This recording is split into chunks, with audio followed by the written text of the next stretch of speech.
coyuntura económica frente a lo que deberá ser esta proforma presupuestaria para el próximo año. Nos acompaña ya aquí el economista Carlos Rivera. Él es director de la Escuela de Economía de la Universidad de Cuenca. Economista Rivera, pues, ¿cómo ve usted? ¿Han hecho quizás ya algún análisis de lo que deberá ser esta proforma presupuestaria? De lo que acabamos de conocer, el Ministerio de Finanzas deberá incluir cerca de 6.000 millones de dólares, a diferencia de lo que fue la proforma de este año. ¿Qué implicaciones tendría esto? Bueno, yo creo que, muchas gracias por la invitación. En primer lugar, mire, el Ecuador se portó como un adolescente majadero durante 10 años y eso no se borra de un día para el otro. El desbande total que tuvimos en la economía, seguimos pagando factura.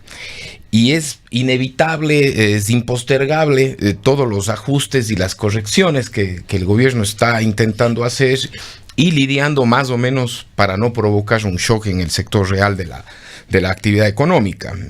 Evidentemente es parte del costo necesario y cuando usted menciona el tema presupuestario, pues estamos incluyendo ciertas obligaciones que quedaron pendientes y que van a seguir pasando factura. Tenemos compromisos de deuda, bonos soberanos, emisiones recientes que se van a seguir pagando durante los próximos años, y esos son recursos que pudieran estar destinados a otras actividades, pero que lamentablemente vamos a tenerlas que dedicar para el pago de la deuda, y ese es el costo de la farra de los años anteriores. Ahora, economista, según se indica de este monto en torno a la proforma presupuestaria, el 88% correspondería a compromisos con el Instituto Ecuatoriano de Seguridad Social. ¿Cómo se debería manejar esta situación? Y el resto de estas obligaciones tienen que ver con otros compromisos a los que usted ya hizo referencia. No está la deuda, pero también la deuda interna, que es importante. Por ejemplo, uno de ellos que preocupa es el tema de los pagos a los jubilados. Mire, el Instituto Ecuatoriano de Seguridad Social es parte, digo yo, de un paquete de reformas que deberíamos lo más pronto posible empezar a discutir en el país. Ya un año llevamos discutiendo uno de los factores claves del crecimiento económico, que es la estabilidad macroeconómica y los equilibrios fiscales. Pero durante un año tampoco hemos hablado absolutamente nada sobre las reformas estructurales de largo plazo. Y una de ellas sustantiva para el crecimiento económico es la generación de ahorro interno. Y el ahorro interno se canaliza a través del Instituto Ecuatoriano de Seguridad Social. Mire, en términos generales, el IES fue la caja chica del gobierno central. Fue el botín político, inclusive. Bueno, y encima se le retiró el 40%. Exacto, pero ahora ya hay la obligación nuevamente de pagar, y eso representa, como usted dijo, más o menos 1.500 millones de dólares adicionales dentro del presupuesto. Entonces, yo creo que el sistema de seguridad social necesita una reforma urgente. Si bien es cierto, no tenemos cálculos actuariales a la fecha, pero todo parece indicar que tenemos serios problemas de financiamiento de las pensiones de jubilación en los próximos años y de los propios sistemas de seguro de salud, etc. Entonces, consecuentemente, eso implica, yo creo, hacer una buena reingeniería en el sistema de seguridad social, es decir, buscar bajar los costos, buscar bajar los gastos, y básicamente que todo ese ahorro mensual que tenemos los trabajadores públicos y privados sean canalizados adecuadamente, ¿no? Yo creo que, por ejemplo, Chile tiene un sistema de fondos de pensiones privados, donde, por ejemplo, tiene el dinero fuera del país como un elemental principio de diversificación. Es decir, mi sueldo depende de la economía chilena. Mi ahorro de jubilación no debería depender también de la economía chilena, porque significaría que todos los huevos estoy poniendo en un canasto. Entonces, eventualmente habría que discutir sentidos y principios de diversificación dentro de esta. Pero usted estaría más bien sugiriendo que entonces esta seguridad social se diversifique y que podamos tener una seguridad social no pública en este caso, sino privada, es decir, poder optar por otros tipos de seguros. Yo creo que siempre es sano la libertad de elección, siempre es sano la competencia, y creo que cuando uno analiza el crecimiento económico de Chile y el desarrollo de ese país, uno de los factores que ha sido preponderante en el éxito de ese país. Pero el acceso a salud en Chile es bastante costoso. Sí, obviamente hay que hacerse esas correcciones y esos ajustes, claro, como es usted bien costoso. lo acota. Pero ahora uno de los elementos esenciales es el poder, un derecho ciudadano es poder tener acceso a salud de forma gratuita. Sí, yo creo que hay puntos intermedios. O sea, si bien es cierto, se puede corregir errores que eventualmente están dentro del sistema chileno, pero también no podemos olvidar del éxito de un fondo de ahorro. O sea, cuando uno hace una pregunta a cualquiera de los afiliados y le preguntamos ¿qué hubiera pasado si el 20% de nuestro sueldo le le destinamos a un ahorro propio más una compra de seguro privado. Estoy seguro que los resultados van a ser completamente desastrosos en términos del IES. Claro, naturalmente está ahí el subsidio cruzado, el principio de la solidaridad, que eventualmente también no deberíamos Instituto Ecuatoriano de Seguridad Social correría el riesgo de desaparecer, sí, bueno, perjudicando a un importante número de ciudadanos y ciudadanas. Bueno, una reforma de ese tipo no puede hacerse de la noche a la mañana, ciertamente habría que generar primero un consenso absoluto. Yo creo que cualquier decisión de esas debería pasar por una consulta popular, en primer lugar, para tener la fuerza del apoyo ciudadano, en primer lugar. Luego de eso, generar una serie de análisis para tener las respuestas a cada una de sus interrogantes. Es decir, aquellos que tienen, los trabajadores que tienen menores sueldos, aquellas personas que son eventualmente enfermedades catastróficas, todo eso deberíamos tener una respuesta. O sea, naturalmente no estoy proponiendo aquí irme a la desbandada, privaticemos el seguro social y nos olvidamos de la gente más pobre o de la gente que tiene enfermedades catastróficas. Mucha gente, usted lo dice, el sistema de seguro de salud no cubre absolutamente todo, entonces evidentemente debemos tener una respuesta. Mientras no tengamos esa respuesta, evidentemente no, pero eso no significa quedarse en el inmovilismo de dejar tal cual al Instituto Ecuatoriano de Seguridad Social. El Estado le debe dinero. La pregunta es, ¿por qué no le hacemos más eficiente al seguro social desde el punto de vista del gasto de recursos? ¿Por qué no le hacemos más eficaz las decisiones de inversión que ellos lo tienen, y que el dinero no es del gobierno, el dinero es de los afiliados? Eso hay que recordarlo. Por ahí hubo alguna frase totalmente equivocada en ese sentido. El seguro social no es del gobierno, el seguro social es de los afiliados. Y la administración debería propender a eso, a optimizar y maximizar el beneficio de los afiliados, no del gobierno central de turno. Ahora, entonces, bien, nos centramos en el tema del seguro social, que indiscutiblemente es importante y es una preocupación colectiva.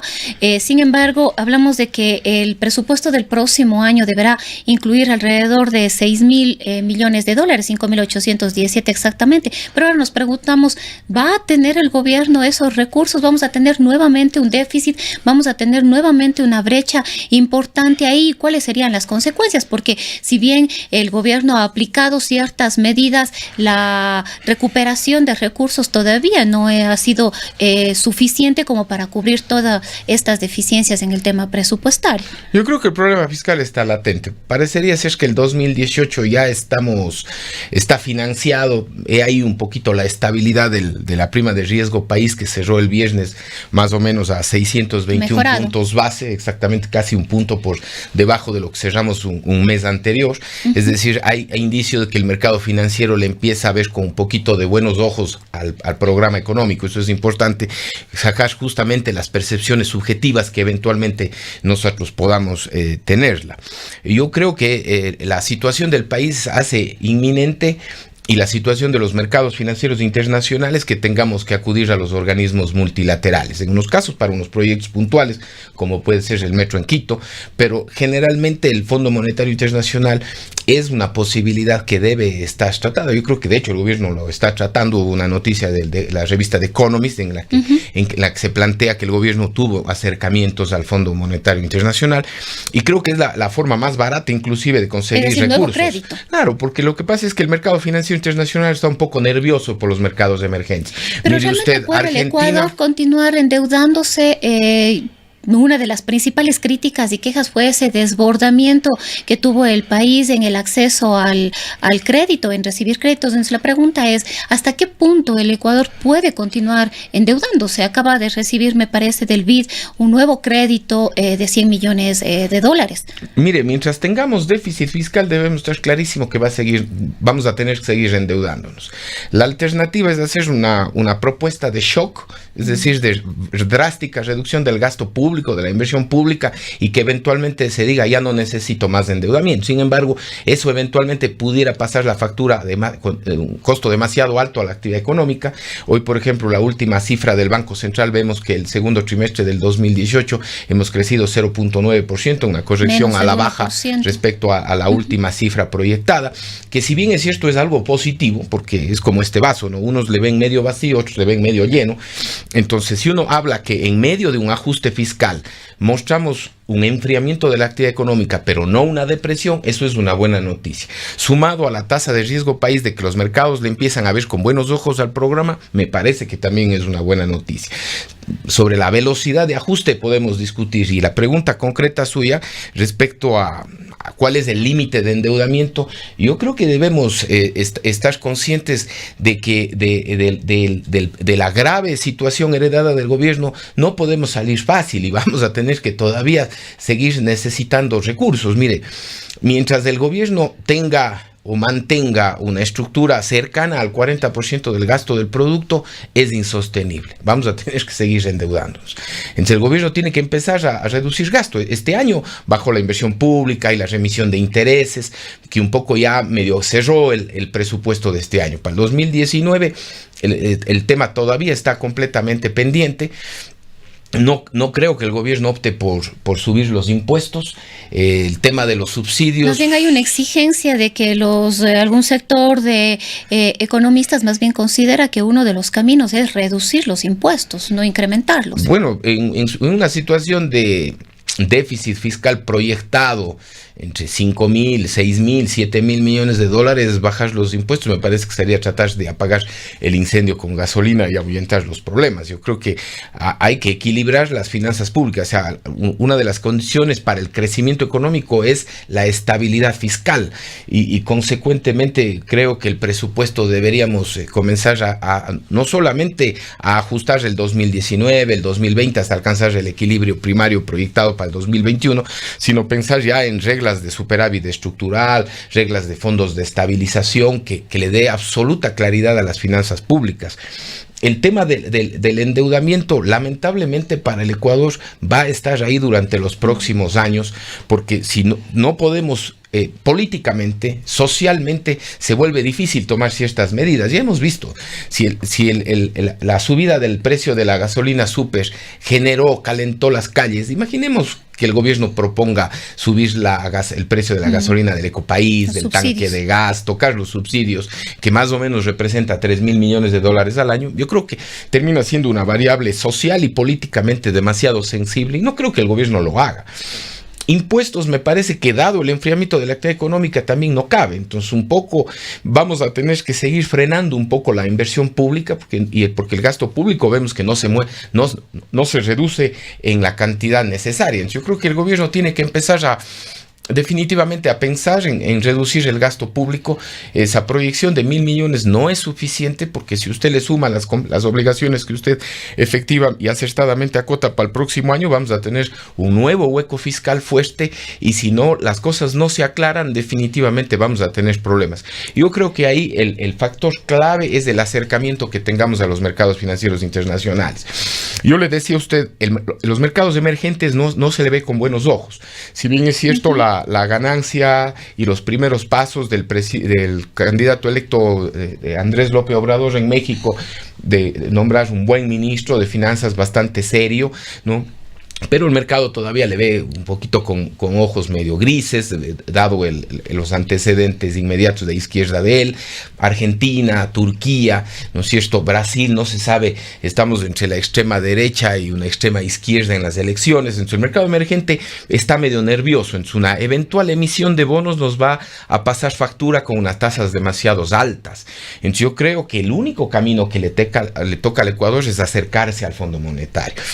Y acercarse al Fondo Monetario no significa estar sometido a todas las reglas del juego de ellos, sino simplemente tener un programa serio, coherente, que el Fondo Monetario pueda recomendar y aplicar efectivamente en un Otra país. de las inquietudes dice, si bien usted manifiesta que es necesario acercarse al Fondo Monetario Internacional, otra de las necesidades urgentes sería el empezar a trabajar en renegociación de la deuda, esta deuda sumamente costosa a la que accedió Ecuador, pero tampoco hemos visto mayores avances, salvo me parece un pago adelantado que hizo recientemente Ecuador a la China. Era un pago anticipado de un crédito, que uno de los tantos que también fue adquirido con altísimos intereses, pero esa debería ser otra opción. Estamos pensando en la necesidad de tener más deuda, pero ¿en qué medida estamos buscando mejorar las condiciones de la deuda que tenemos? Bueno, entiendo que para fines de año se prevé una visita del presidente del Ecuador a a China, entendería yo que el objetivo principalísimo es la renegociación de la deuda, porque un tramo muy importante de la misma tenemos con China a tasas y condiciones exactamente no muy favorables. Entonces, evidentemente, el refinanciamiento y la renegociación de la deuda es correcto. Pero lo que hay que tener claro es lo siguiente.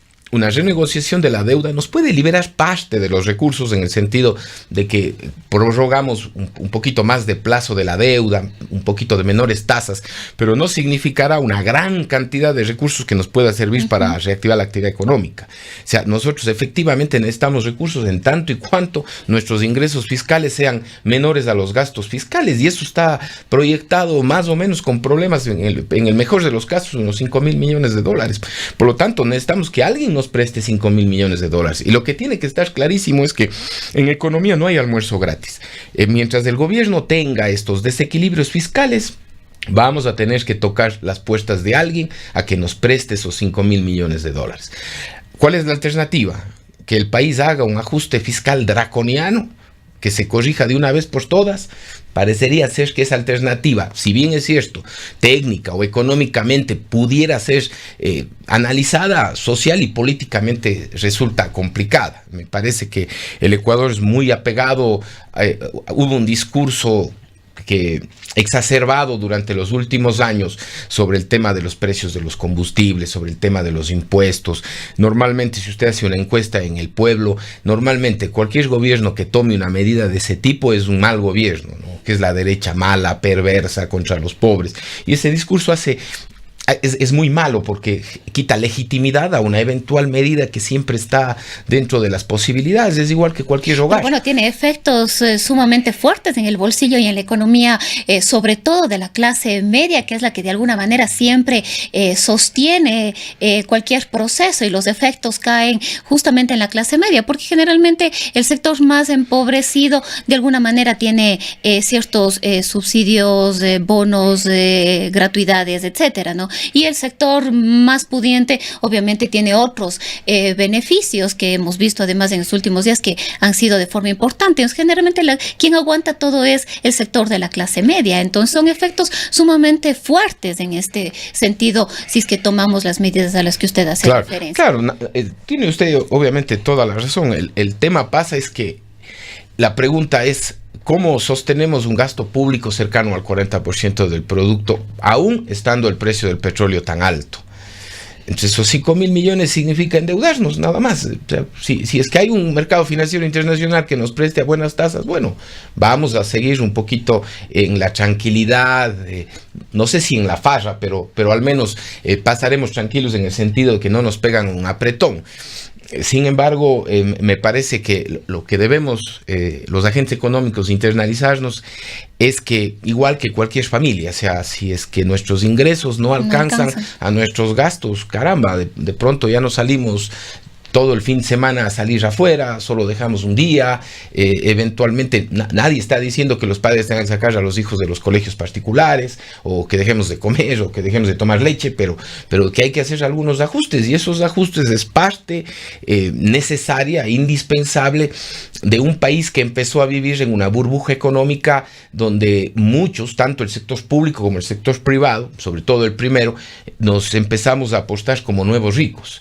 Y el momento en que el precio del petróleo se cayó, el precio, y no va a alcanzar los niveles de $100, básicamente lo que nos están diciendo es que nos ajustemos. Y allí sí es notorio y es evidente, ¿no? Si nosotros creamos esta burbuja económica, evidentemente mucha gente cae en eso. O sea, si nosotros, por ejemplo, ese gran desarrollo que tuvo el sector automotor, era notorio y evidente que la gente pedía prestado para comprar un carro. Entonces, parte de ese presupuesto del hogar está destinado al pago de esa cuota del vehículo.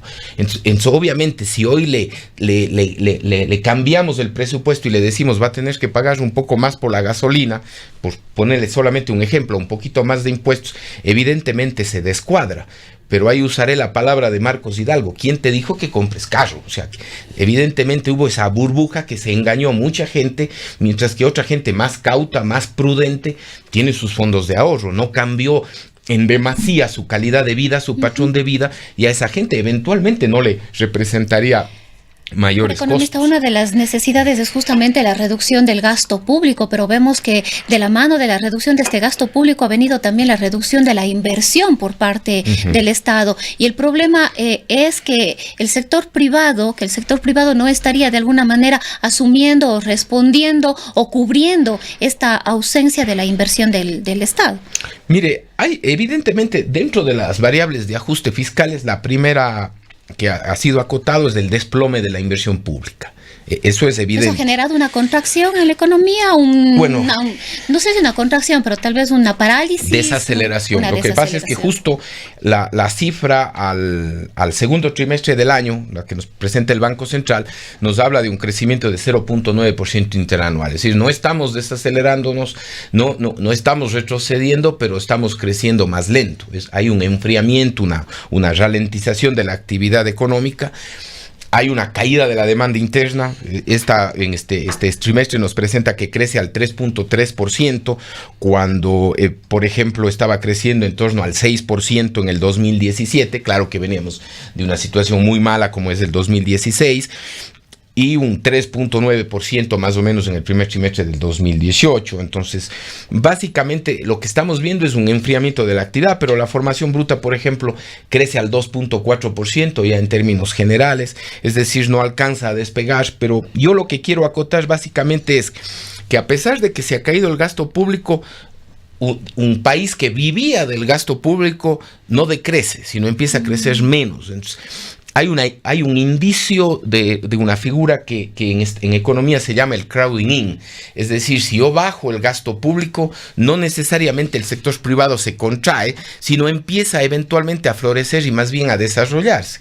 Creo que puede haber algo de eso, no tenemos cifras de un gran dinamismo en la formación bruta de capital fijo ni en el consumo de los hogares, pero sí vemos algo de mejora, con cierta ralentización producto del propio ajuste. O sea, no cabe duda, de esta no salimos fácil, o sea, de esta salimos con algo de polvo en el traje, evidentemente, pero creo que hay que esperar un poquito más. ¿Usted está optimista de lo que se vendría en el 2019 en materia económica?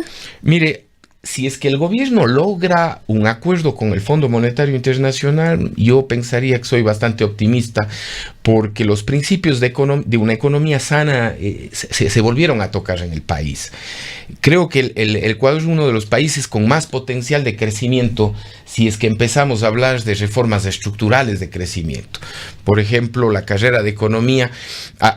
Además, esta semana estamos organizando un foro precisamente sobre el año 2019 y hemos invitado al economista Vicente Albornoz, decano de la Facultad de Ciencias Económicas y Administrativas de la Universidad de las Américas de Quito, y en un par de semanas más dejamos de hablar lo que hemos hablado todo este tiempo, que es el desequilibrio fiscal, el endeudamiento y la estabilidad macro, y le hemos invitado al economista Pablo Lucio Paredes, decano de la Universidad de San Francisco de Quito, para que hablemos en cambio de las reformas de fondo, o sea, después de la estabilidad, que ahí es lo que le decía. Tenemos que hablar de educación, tenemos que hablar de salud, tenemos que hablar de seguridad social, tenemos que hablar de tamaño del Estado, de institucionalidad, por ponerle solamente 5 variables claves. Yo creo que el Ecuador tiene gran potencialidad porque está enterito a las cosas por hacer, pues. Sí, evidentemente lo que tenemos que ir superando es la barrera de los desequilibrios fiscales y el despilfarro fiscal. Superado eso, yo creo que el Ecuador tiene un gran espacio y una gran posibilidad para crecer mejor a futuro, ¿no? Evidentemente hay que acelerar un poquito, poner un poquito más el pie en el acelerador sobre el tema fiscal, y al final, como le digo yo, hay unos que le ven el vaso medio vacío, yo le veo medio lleno porque todavía hay posibilidades. Bien, queremos agradecer al economista Carlos Rivera. Él es director de la Escuela de Ciencias Económicas de la Universidad de Cuenca.